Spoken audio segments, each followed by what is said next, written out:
وَلَوْ أَنَّ لِكُلِّ نَفْسٍ ظَلَمَتْ مَا فِي الْأَرْضِ لَافْتَدَتْ بِهِ وَأَسَرُّوا النَّدَامَةَ لَمَّا رَأَوُا الْعَذَابَ وَقُضِيَ بَيْنَهُم بِالْقِسْطِ وَهُمْ لَا يُظْلَمُونَ۔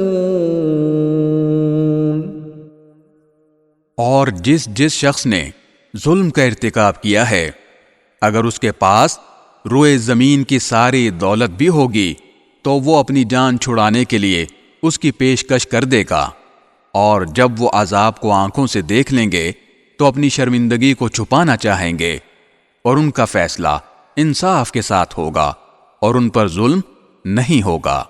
أَلَا إِنَّ لِلَّهِ مَا فِي السَّمَاوَاتِ وَالْأَرْضِ أَلَا إِنَّ وَعْدَ اللَّهِ حَقٌّ وَلَكِنَّ أَكْثَرَهُمْ لَا يَعْلَمُونَ۔ یاد رکھو کہ آسمانوں اور زمین میں جو کچھ ہے اللہ ہی کا ہے۔ یاد رکھو کہ اللہ کا وعدہ سچا ہے، لیکن اکثر لوگ نہیں جانتے۔ هو يحيي ويميت وإليه ترجعون۔